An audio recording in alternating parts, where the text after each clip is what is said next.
Welcome to this explainer. Today we're diving straight into the real workhorses of modern electrical engineering. We're going to look at exactly how DC machines are built, how they operate, and most importantly, how we control them. If you've ever stood there and just marveled at the sheer brute power of an industrial crane, or maybe the perfect precision of a massive conveyor system, well, you're looking right at the principles of DC machines in action. But, before we can seamlessly manipulate the speed of everything from heavy manufacturing equipment down to your basic power tools, we really have to understand the DNA of the machine doing all that heavy lifting. I mean, how do we actually control the mechanical muscle of the modern world? Well, it all starts right at the base level with the internal architecture. Take a look at this cutaway view at the top. You can clearly see the shared anatomy that literally defines all DC machines. We've got the stationary stator, the spinning rotor or armature, and the commutator that handles all that electrical switching. But here's the thing. The real secret to how these machines are actually applied out in the real world, it lies down below in its family tree. The physical parts might look pretty much identical across the board, but the way those parts are wired together, that creates distinct breeds of machines with entirely different performance characteristics. It's like they have different personalities. So here's our roadmap for today's explainer. First up, we'll officially meet the DC machine and map out its core classifications. After that, we're going to break down the actual mechanics of speed, jumping right into the driver's seat to master three main methods of speed control: voltage control, field control, and armature resistance control. All right, let's get into Section 2, the core classifications. It's time to meet the family.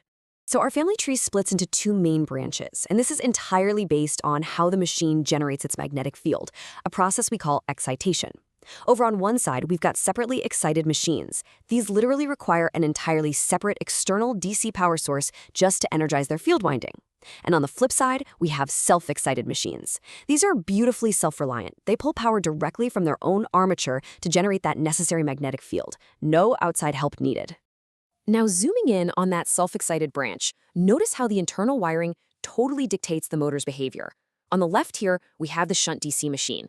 In this one, the field winding is wired in parallel, or in shunt, across the armature. It actually uses a huge number of turns of really thin wire, so it only siphons off a tiny fraction of the rated current. But look on the right, the series DC machine is a completely different beast. The field winding connects directly in line, in series with the armature. Because it has to handle the full brunt of the armature current, it's built with far fewer turns of much thicker wire. This one simple wiring difference, it gives each motor a completely different performance personality.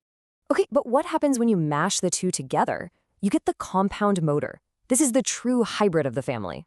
It uses both shunt and series windings on the exact same poles to kind of blend their best characteristics together. And depending on exactly where you connect that parallel shunt, whether it's strictly across the armature, which we call a short shunt, or stretched across both the armature and the series winding in a long shunt, engineers can perfectly tailor the motor's behavior for whatever specific industrial job they need done. It's super customizable. Moving on to Section 3, the mechanics of speed, the core equation. Let's look at the physics. Okay, I know, this math might look a little intimidating at first glance, but it's actually the ultimate cheat sheet. This fundamental torque-speed equation tells us exactly what mechanical levers we can pull to change a motor's speed. Basically, speed is driven by terminal voltage, and it's countered by the magnetic flux and the armature resistance. By isolating these specific variables, we unlock our control methods. Everything we do to control these machines all comes right back to this one beautiful equation. So, looking closely at that math, the equation leaves us with three distinct methods of control.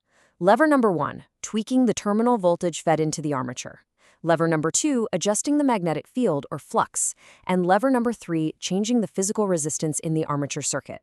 Let's roll up our sleeves and explore exactly how each of these levers actually works in practice. Section 4, voltage and field control. Pressing the gas and shifting to overdrive.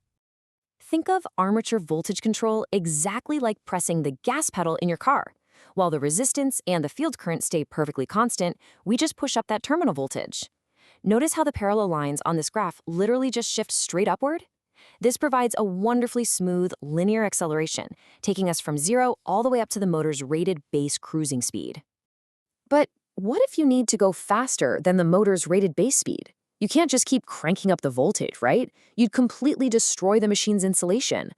So that is exactly where our second lever, field control, comes in. By actively decreasing the field current, a clever technique known as field weakening, we actually lower the magnetic flux. And if you recall our cheat sheet equation from earlier, flux is in the denominator. So as flux goes down, speed shoots up. It acts exactly like shifting into overdrive. But, fair warning, this trick comes with strict operational limits. Specifically, you are locked into a region of constant power operation. Visualizing that restriction is absolutely crucial. Take a look at the transition point on this graph, right where it's labeled omega base. When we use voltage control from 0 up to that base speed, the motor operates in a constant torque region. But the very second we cross that base speed by weakening the field, boom, we enter the constant power region. To get that extra blistering speed without completely overheating the machine, the available torque must drop proportionally. So it's a trade-off. You gain speed, but you sacrifice that raw, twisting force. Finally, let's hit section 5, armature resistance control. This is our third lever. In this third method, we keep both the terminal voltage and the field current perfectly constant at their rated values. Instead, we insert a variable resistor, a rheostat, directly into the armature circuit, right in series with the armature itself. You can see it clearly labeled right here as RA. By physically turning this dial, we are manually choking the current that's flowing into the motor. So what exactly happens to the performance when we do that? Well, notice that steep downward slope. Adding resistance sharply drops the speed when the motor is under load. You are effectively making the motor lazier by forcing it to overcome that added resistance. It's a highly functional, really simple way to control speed, for sure. But honestly, it's way less efficient than voltage control, mainly because that physical resistor is just constantly burning off electrical energy as wasted heat. From the nuanced wiring of shunt and series classifications, all the way to the delicate balancing act of field weakening and voltage control, the DC machine is just an absolute marvel of applied physics. But as you digest these mechanical classifications and these 3 incredibly powerful control levers, I want to leave you with a question to chew on. With the massive runaway rise of AC motors and highly advanced digital drives, how will this foundational, elegantly mechanical technology adapt? Will it remain an industrial workhorse in our increasingly digital future, or will it slowly just become a relic of the past? Think about it. Thanks for joining me for this explainer, and as always, keep exploring.